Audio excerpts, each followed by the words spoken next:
दोस्तों वैसे तो इस फ्राइडे को 2-3 फिल्में रिलीज हुई हैं, लेकिन आज मैं रिव्यू करूंगा कंगना दीदी की फिल्म तेजस का। देखिए मैं आपको ये बता दूं कि तेजस अकेला फाइटर प्लेन है जिसका निर्माण इंडिया में किया जाता है और ये फिल्म उसी फाइटर प्लेन के ऊपर बनाई गई है। तो इसका मतलब ये हुआ कि आप दुनिया को प्राउडली बताना चाहते हो कि देखो हम इंडिया में तेजस फाइटर प्लेन का निर्माण करते हैं। और इसका मतलब ये भी होता है कि फिर इस फिल्म की कहानी बिल्कुल रियल होनी चाहिए। लेकिन अफसोस की बात यह है कि इस फिल्म के नाम के अलावा इसमें कुछ भी रियल नहीं है, बाकी सब कुछ फेक है, फिक्शन है। मैं 2-3 लाइनों में इस फिल्म की कहानी आपको बता देता हूं। फिल्म की कहानी यह है कि कंगना एक सिख लड़की है जिसका नाम है तेजस गिल। अब मेरी समझ में बिल्कुल नहीं आया कि भाई कंगना दीदी को सिख लड़की क्यों बनना था, जब वो सिखों को खालिस्तानी कहती है, आतंकवादी कहती है, ना जाने क्या क्या कहती है। खैर वो उनकी पॉलिटिकल प्रॉब्लम है, वो क्या कहना चाहती है और क्यों कहना चाहती है। तो ये लड़की एयरफोर्स में है, फाइटर प्लेन उड़ाने की ट्रेनिंग ले रही है और उसी ट्रेनिंग के दौरान इसकी एक ऐसे ही किसी लड़के से मुलाकात हो जाती है,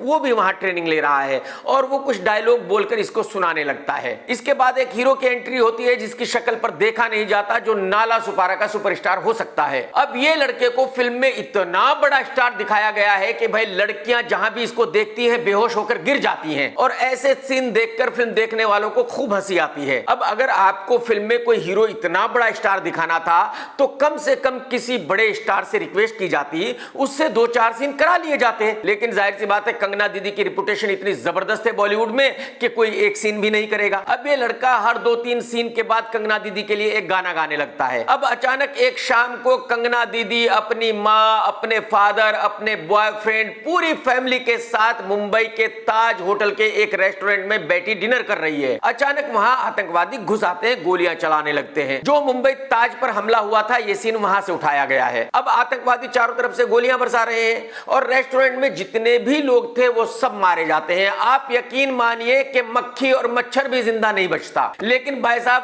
कंगना को एक गोली छूकर भी नहीं निकलती। और ये सीन देखकर मूवी देखने वाले जोर जोर से हंसने लगते हैं कि भाई ये क्या मजाक हो रहा है। इसके बाद अचानक बताया जाता है कि जो ट्रेनिंग के दौरान इसको एक लड़का मिला था वो रॉ एजेंट बन गया है, पाकिस्तान चला गया है, वहां पकड़ा गया है। अच्छा हमारी सरकार ऑफिशियली ये कहती है कि भाई हम लोग आतंकवाद को बढ़ावा नहीं देते, हमारे रॉ एजेंट्स पाकिस्तान में काम नहीं करते। लेकिन दीदी ऑफिशियली बता रही है कि नहीं, हमारे रॉ एजेंट्स पाकिस्तान में काम करते हैं, मुखबरी करते हैं। तो यानी कि एक तरह से कंगना दीदी सरकार को झूठी ठहरा रही है। चलिए जी ठीक है, अब उस लड़के को वहां से बचाना है पाकिस्तान से। तो इस मिशन को नाम दिया जाता है मिशन तेजस। अब कंगना दीदी एक कमाल का फॉर्मूला लेकर आती है कि हम 2 तेजस फाइटर से वहां हमला करेंगे, लेकिन वो दोनों तेजस फाइटर इंडिया से उड़ान नहीं भरेंगे क्योंकि पाकिस्तान के रडार पर आ जाएंगे, पाकिस्तान की आर्मी को पता चल जाएगा। अब कहानी फौरन ही नॉर्वे चली जाती है कि भाई नॉर्वे सरकार से कहा जाता है कि देखो आपका जो कार्गो प्लेन पाकिस्तान में जाता है उसमें हम 2 तेजस फाइटर प्लेन लेकर जाएंगे और जब आपका कार्गो प्लेन पाकिस्तान में उतरेगा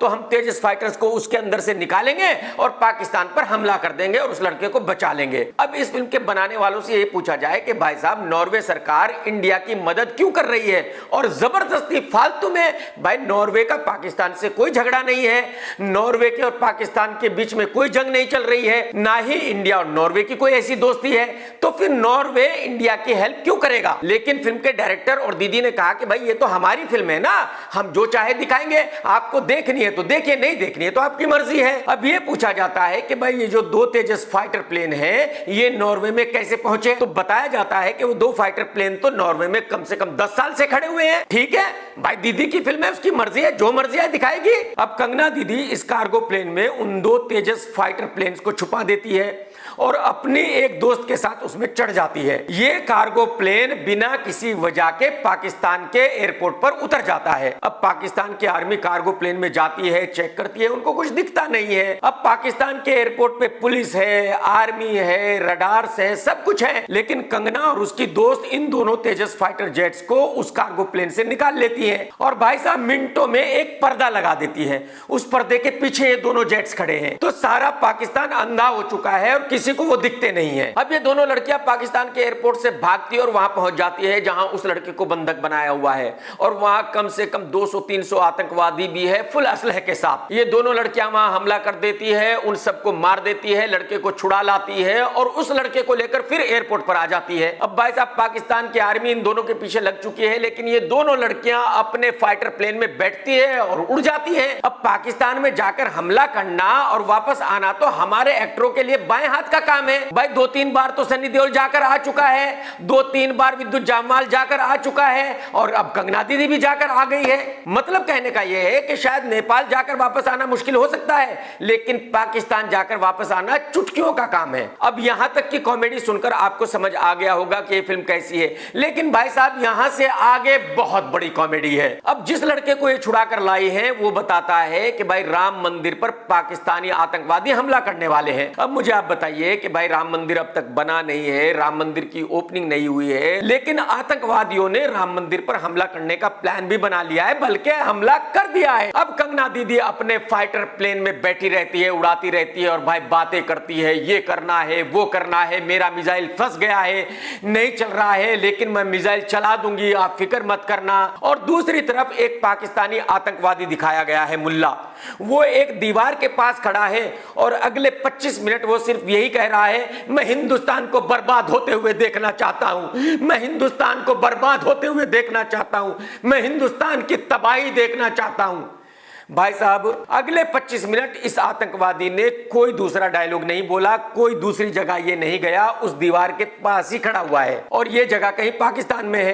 कंगना दीदी अयोध्या में है जहां राम मंदिर है। जिन आतंकवादियों ने राम मंदिर पर हमला करने की कोशिश की है, कंगना दीदी ने उनको तबाह कर दिया है, बर्बाद कर दिया है, मार दिया है। लेकिन हमला करते करते दीदी कहती है कि नहीं, अभी मेरा मिशन पूरा नहीं हुआ है, मैं अभी वापस पाकिस्तान जाऊंगी और उस आतंकवादी को मारूंगी। भाई दीदी का प्लेन पाकिस्तान में उड़ा, पाकिस्तान से इंडिया आया, हमला किया, लेकिन इसके बावजूद भी दीदी के प्लेन को फ्यूल वगैरह की कोई जरूरत नहीं है, फिर वापस पाकिस्तान चला जाता है। और क्लाइमैक्स क्या होने वाला है ये तो आपको पता ही है।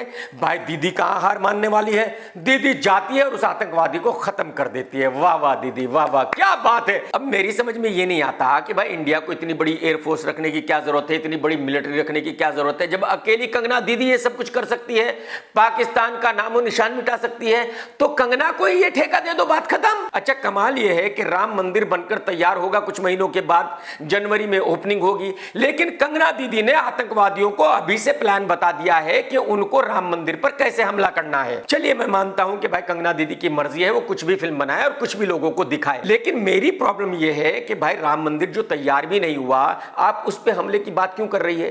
कुछ तो मर्यादा रखिए। जिस तेजस फाइटर को इंडिया में बनाया जाता है उसका भी मजाक बना रही हो, तो कंगना दीदी ऐसी घटिया वाहियात फिल्म बनाकर क्या देशभक्ति पेश करना चाहती है? एक्चुअली मेरे ख्याल में कंगना दीदी को यह फिल्म करने के लिए शर्म आनी चाहिए, उनको ऑफिशियली माफी मांगनी चाहिए। फिल्म का स्क्रीन प्ले निहायत ही घटिया है। हर 4-5 सीन के बाद एक दूसरी कहानी शुरू हो जाती है। कभी यहां कहानी है तो कभी पाकिस्तान में है तो कभी नॉर्वे में है, बीच में कोई कनेक्शन नहीं है। फिल्म के डायलॉग एक से एक घटिया, सारे व्हाट्सएप यूनिवर्सिटी से लिए गए हैं। और भाई साहब फिल्म का बैकग्राउंड सब चीजों पर भारी है। बैकग्राउंड कुछ ऐसा है,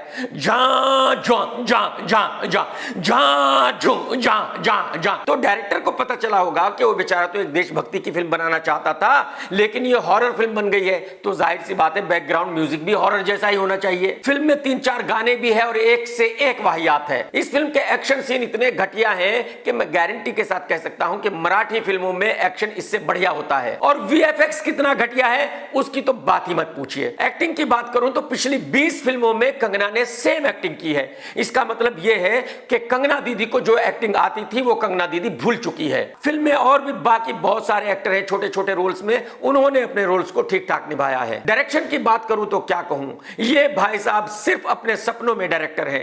इस लौंडे को डायरेक्शन का डी भी नहीं पता, लेकिन क्योंकि कंगना ने कहा कि भाई तेरे को डायरेक्शन आता है तो बेचारा डायरेक्टर बन गया। अब जाहिर सी बात है कंगना किसी ऐसे डायरेक्टर के साथ काम नहीं करना चाहेगी जो उससे ज्यादा जानता हो, क्योंकि कंगना दीदी खुद अपने आप को बहुत बड़ा डायरेक्टर मानती है। हालांकि मैं गारंटी के साथ कह सकता हूं कि कंगना दीदी को ना ही तो कहानी के बारे में कुछ अता पता है और डायरेक्शन का तो डी भी नहीं पता। तो कहने का मतलब यह है कि इस डायरेक्टर का काम बेहद ही घटिया है और मैं गारंटी के साथ कह सकता हूं कि कोई भी दूसरा एक्टर कभी भी इसकी जिंदगी में इसकी फिल्म नहीं करेगा। कुल मिलाकर तेजस एक बेहतरीन कॉमेडी फिल्म है या आप इसको हॉरर फिल्म भी कह सकते हैं। अगर आप अपने आप को टॉर्चर करना चाहते हैं, अपने आप को सजा देना चाहते हैं तो आप भी जाइए, अपना टाइम खराब कीजिए, अपने पैसे खराब कीजिए और इस फिल्म को देखिए। और अगर आप मेरी बात मानना चाहते हैं तो भाई साहब उस थिएटर से 2 किलोमीटर दूर रहिए जहां यह फिल्म दिखाई जा रही है, क्योंकि इस फिल्म में एक भी ऐसा सीन नहीं है जिसको आप देखना चाहेंगे। यह फिल्म महा घटिया बकवास वाहियात है और इसीलिए मैं इसको देता हूं 1 स्टार